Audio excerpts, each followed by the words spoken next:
깨달음 수행을 통해 우리는 연기법을 만납니다. 깨달음 수행이 무엇이냐고 묻는다면 자신 내면을 바라보는 자각, 각성 하나와 자신의 외면, 세계를 바로 보는 연기적 사유 둘로 요약할 수 있습니다. 특히 연기법의 통찰은 자주 접함으로써 친숙해지는 과정을 통해 이해되어야 합니다. 연기적 사유를 지속하다 보면 즉각적으로 자신의 고정관념, 선입견과 부딪히게 되는데 사실 생각의 틀이라고 하는 자신의 세계관 자체가 위치성이기 때문입니다. 그것이 하나의 틀로 우리의 마음을 제한하는데도 우리는 그것을 강하게 집착합니다.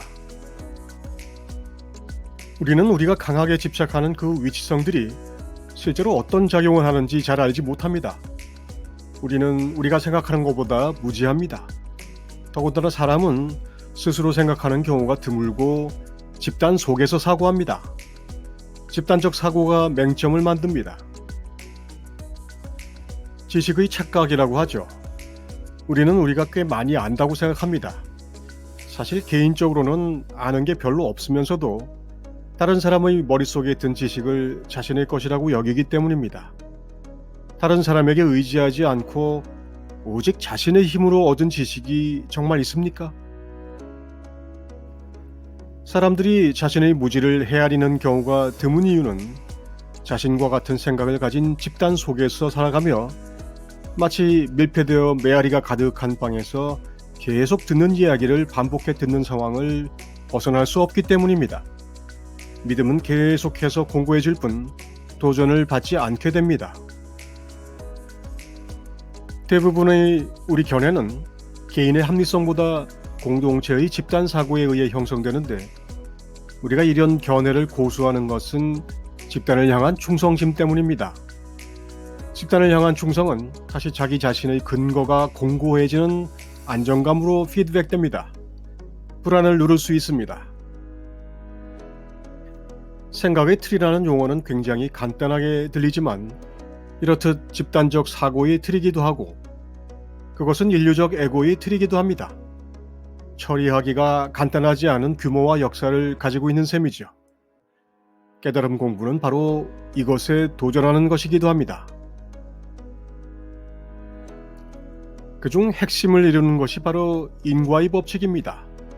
그렇습니다. 우리가 인과관계라고 알고 있는 선형적 사고의 틀입니다. 갑자기 의문이 듭니다. 인과관계는 과학이 아닌가? 모든 종교적 교훈도 결국은 인과관계가 아닌가? 맞습니다. 인과관계. 그것이 인류적 에고가 가진 생각의 틀입니다. 연기법은 인과법을 넘어서 있습니다. 인과법은 연기법칙 안에서 작동하는 일부의 매우 부분적인 실상일 뿐입니다.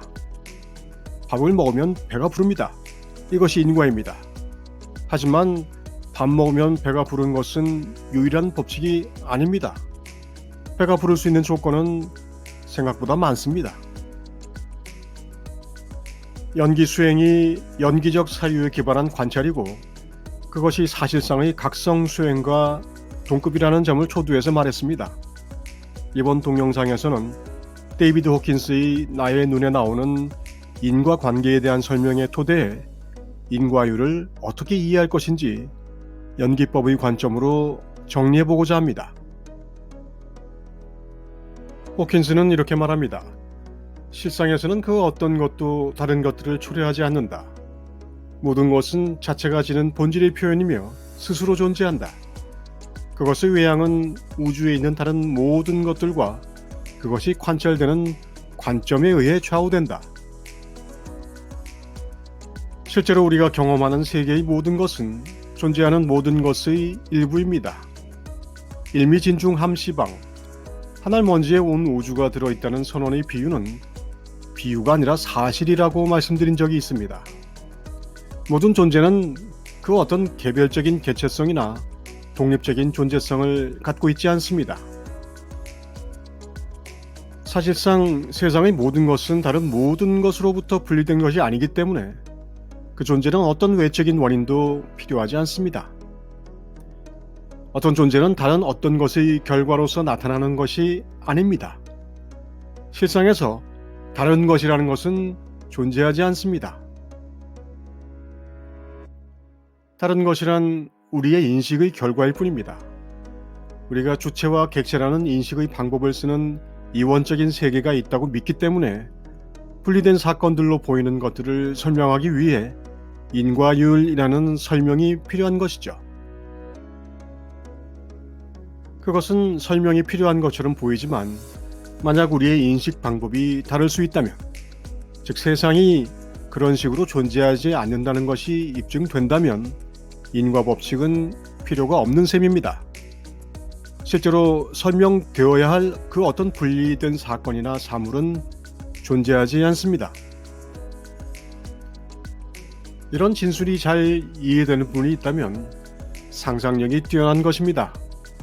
대부분의 현대인, 즉 근대 서구 과학에 기초한 세계관을 교육받고 그 세계관으로 구축된 세상을 사는 사람들에게 이런 진술은 매우 이상하고 사실에 대한 왜곡처럼 들립니다.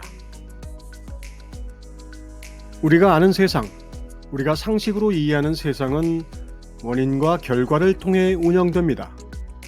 이것이 20세기로 들어와 상대성 이론이나 양자역학을 통해 흔들리고 있기는 하지만 21세기의 한 쿼터가 지나가는 아직까지도 뉴턴식 인과율의 세계관은 크게 변함없이 이 세상의 지지대입니다. 사실 우리 인류가 홍수와 가뭄의 원인을 천신과 제왕에게 돌리던 시절과 비교하면 물의 어는 점과 끓는 점은 물론이고 물의 원인이 수소와 산소의 결합이라는 것을 아는 상황은 가히 혁명적이어서 인과율에 대해 의심을 한 것은 어리석어 보입니다. 그런데 뉴턴식 인과율의 패러다임인 인과관계의 프로세스는 일종의 전제이자 결론일 뿐 입증을 할 수 있는 과정에 대해서는 우리는 아둔하고 무지합니다. 우리가 양자 물리학의 발견들을 통해 알게 된 것은 인과율이라는 선형적 프로세스는 일단 사실이 아니라는 것입니다.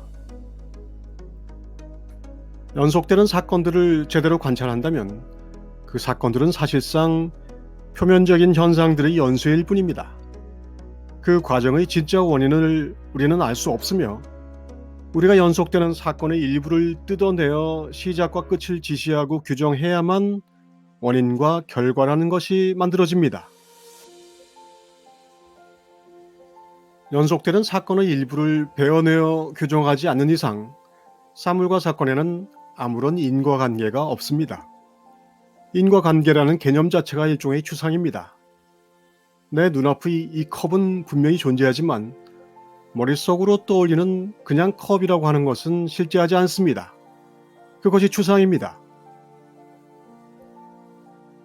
추상적 개념은 사실상 그 어떤 본질적 실체도 갖고 있지 않습니다. 마찬가지로 인과관계라고 하는 것은 세상에서 일어나는 사건들을 설명하는 데 매우 유용한 언어적 개념일 뿐입니다.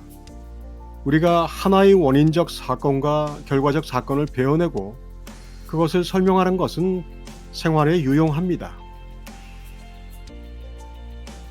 이런 일이 일어난 이유는 바로 저것 때문이야 라고 설명하는 것은 하나의 사건을 이해하고 서로 공유하는 데 매우 유용합니다. 하지만 분명 우리는 그 사건을 구성하는 모든 배경과 맥락, 조건들을 알지 못합니다. 그래서 그것은 부분적인 사실일 뿐입니다. 그래서 사실이 아니라는 것입니다. 좀 더 확실한 이해를 위해 우리는 이 이야기를 조금 더 이어갈 필요가 있습니다.